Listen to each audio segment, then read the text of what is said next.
दोस्तों हमारी आज की इस वीडियो का टॉपिक रहेगा डॉलर बहू, जिसको लिखा है सुधा मूर्ति जी ने। दोस्तों ये एक Indian Hindi language television series है जिसको 2001 एंड 2 में जी टीवी पर चलाया जाता था। इस सीरीज की रनिंग टाइम 25 मिनट्स की थी। दोस्तों वैसे तो सुधा मूर्ति ने इसे एक नॉवेल के तौर पर लिखा था, लेकिन इसकी पॉपुलैरिटी की वजह से बाद में इसको टीवी सीरीज बना दिया गया। दोस्तों आज की इस वीडियो में मैं इस नॉवेल की समरी आपको शॉर्ट में समझाऊंगा और पॉसिबिलिटी है कि इन फ्यूचर मैं किसी सेपरेट वीडियो में इसे अच्छे से डिस्कस करूंगा। तो आइए दोस्तों अब हम इसकी समरी को देखते हैं। दोस्तों इस नॉवेल की शुरुआत होती है चंद्रशेखर से, जिसे चंद्रू कहा गया है। चंद्रू अपनी फैमिली के साथ बेंगलोर में रहता है, लेकिन उसकी जॉब लग गई है धारवाड़ में, इसलिए अपने जॉब के सिलसिले में उसे धारवाड़ जाना है। चंद्रू का भाई गिरीश चंद्रू को स्टेशन छोड़ता है और चंद्रू के सफ़र की शुरुआत ट्रेन से होती है। ऐसा पहली बार था जब चंद्रू को अपनी फैमिली से दूर जाना पड़ रहा था। ट्रेन में और भी यात्री थे, लेकिन फिर भी चंद्रू खुद को अकेला महसूस कर रहा था। ट्रेन में ही चंद्रू किसी लड़की को गाते हुए सुनता है। उसकी आवाज़ बहुत सुरीली थी। उस लड़की का गाना सुनकर चंद्रू को बहुत अच्छा लगता है। थोड़ी ही देर बाद वो लड़की चंद्रू के सामने आ जाती है। इस लड़की का नाम था विनुता और ये बहुत खूबसूरत थी। चंद्रू उसकी आवाज़ और खूबसूरती से बहुत प्रभावित होता है।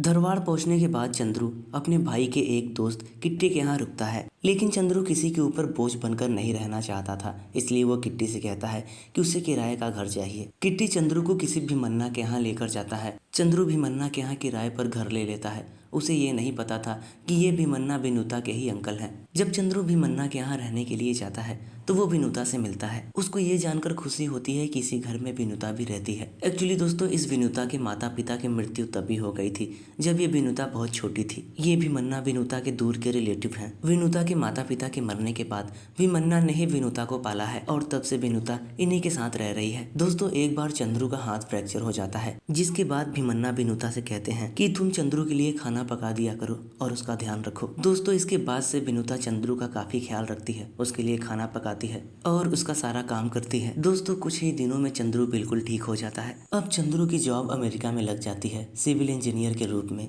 चंद्रू अमेरिका जाने से पहले विनुता को एक साड़ी गिफ्ट करना चाहता था, क्योंकि विनुता ने उसकी बहुत अच्छी केयर की थी और साथ ही चंद्रू विनुता को पसंद भी करता था। लेकिन चंद्रू विनुता को साड़ी की जगह एक बुक देता है। दोस्तों चंद्रू के पिता समन्ना जो कि एक संस्कृत टीचर थे, उसकी माँ गौरम्मा जो कि हाउसवाइफ थी, उसका छोटा भाई गिरीश जो कि बैंक में क्लर्क था और उसकी छोटी बहन थी सुरभि। दोस्तों चंद्रू अमेरिका के शहर फ्लोरिडा में अपनी जॉब स्टार्ट कर देता है। चंद्रू अच्छी खासी सैलरी पाता था क्योंकि उसकी पेमेंट डॉलर में की जाती थी। अमेरिका पहुंचने के बाद चंद्रू अपनी माँ को फ़ोन लगाता है। वो अपनी माँ से अमेरिका के लाइफ स्टाइल और तमाम चीज़ों के बारे में बात करता है। चंद्रू अपनी माँ से डॉलर के बारे में भी बताता है। वो कहता है कि डॉलर बहुत बड़ा पैसा होता है, रुपया से कहीं बड़ा। चंद्रू की माँ गौरम्मा ये सब सुनने के बाद बहुत खुश होती हैं और वो सबसे ज़्यादा इसलिए एक्साइटेड थी क्योंकि उनका बेटा डॉलर में कमाई कर रहा था। दोस्तों चंद्रू के अमेरिका जाने के बाद विनुता उसको हमेशा याद करती थी। उधर चंद्रू को भी विनुता की याद आती थी। लेकिन दोस्तों कुछ ही समय के बाद विनुता के अंकल भीमन्ना की डेथ हो जाती है। भीमन्ना की मृत्यु के बाद अब विनुता अकेले धारवाड़ में नहीं रह सकती थी, इसलिए वो भी बेंगलोर चली आती है अपनी आंटी इंदू के साथ रहने के लिए। बेंगलोर आने के बाद विनीता भी टीचर के रूप में एक स्कूल में काम करने लगती है। ये वही स्कूल था जिस स्कूल में चंद्रू के पिता समन्ना भी टीचर थे। विनुता काफी हार्ड वर्किंग और सेल्फ डिपेंडेंट लड़की थी, इसलिए वो स्कूल के अलावा प्राइवेट ट्यूशन भी किया करती थी। एक बार बस में ट्रेवल करने के दौरान विनुता की मुलाकात चंद्रू के छोटे भाई गिरीश से होती है। दरअसल विनुता के पास पैसों का छुट्टा नहीं था बस का किराया देने के लिए, इसलिए गिरीश विनुता का किराया दे देता है। लेकिन विनुता एक ऑनेस्ट लड़की थी, इसलिए वो गिरीश को 100 रुपए का नोट देकर उससे छुट्टा मांगती है। इस तरह से गिरीश और विनुता अक्सर बस में मिल जाया करते थे। गिरीश विनुता को प्रपोज कर देता है शादी के लिए और फिर एक हफ्ते के बाद विनुता और गिरीश की शादी हो जाती है। चंद्रू अमेरिका में था, इसलिए उसको बिल्कुल भी नहीं पता था कि विनुता की शादी उसके ही भाई से हो चुकी है।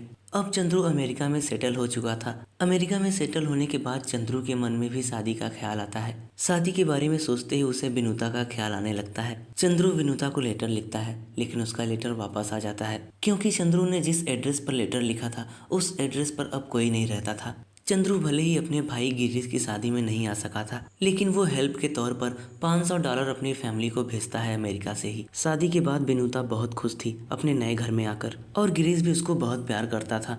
लेकिन विनुता एक बात नोटिस करती है कि इस घर में उसकी सास यानी कि गिरीश की माँ का हुक्म चलता है। वहीं दूसरी तरफ गिरीश की छोटी बहन सुरभि अपने मन का करने में ज्यादा विश्वास रखती है, यानी कि उसे जहाँ जाना है, जो करना है वो अपने मन मर्जी से करती है। दोस्तों, अब चंद्रू को अमेरिका के अंदर ग्रीन कार्ड मिल जाता है। ग्रीन कार्ड मिलने का मतलब है कि अब चंद्रू अमेरिका में पूरी तरह से सेटल हो सकता है, एक परमानेंट निवासी की तरह। चंद्रू अपने भाई गिरीश की शादी में नहीं आ सका था, इसलिए गिरीश चंद्रू को एक लेटर के साथ कुछ अपने शादी के पिक्चर्स भी भेजता है। भेजी गई फोटोज को देखकर चंद्रू शॉक्ड हो जाता है। उसको यकीन नहीं हो रहा था कि उसकी विनुता अब उसके भाई की वाइफ हो चुकी है। उसकी ये पल भर की खुशी थोड़ी ही देर में गम में बदल जाती है, क्योंकि वो विनुता को हमेशा से पसंद करता था।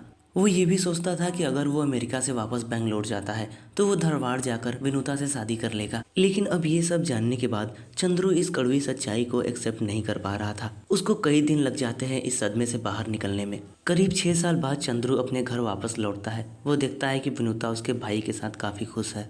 चंद्रू के माता पिता चंद्रू का रिश्ता एक अमीर घराने में तय कर देते हैं, जमुना नाम की किसी लड़की से। ये जमुना अपने माँ बाप की इकलौती लड़की थी। शादी के बाद दोनों हनीमून पर भी जाते हैं, लेकिन एक ही दिन में वापस चले आते हैं। अब चंद्रू को वापस अमेरिका जाना था। वो जमुना को भी अपने साथ ले जाना चाहता था, लेकिन जमुना का वीज़ा नहीं बना था, इसलिए वो जमुना को बेंगलोर में ही छोड़कर अमेरिका चला जाता है। चंद्रू की माँ गौरम्मा बहुत खुश थी एक अमीर घराने की बहू पाकर। चंद्रू के अमेरिका जाने के बाद जमुना भी अपने माता पिता के घर रहने के लिए चली जाती है, ताकि वो अपने ससुराल के काम काज से बच सके। जमुना केवल एक दिन के लिए अपने ससुराल आती है, वो भी तब जब उसको अमेरिका जाना होता है। लेकिन इन सब के दौरान जमुना विनुता से बिल्कुल भी बातचीत नहीं करती। चंद्रू की शादी हो जाने के बाद चंद्रू की माँ गौरम्मा अपने दोनों बहुओं का कंपेयर हमेशा करती थी, और चंद्रू के माँ के अकॉर्डिंग जमुना विनुता से बेहतर थी, क्योंकि जमुना अमीर घराने की थी। इस तरह से विनुता की लाइफ बद से बदतर होती जा रही थी। एक दिन विनुता चंद्रू और गिरीश की छोटी बहन सुरभि को सिनेमा हॉल में देख लेती है, किसी युवक के साथ जिसका नाम था गोपीनाथ। विनुता ये बात आकर अपने ससुर समन्ना से बता देती है।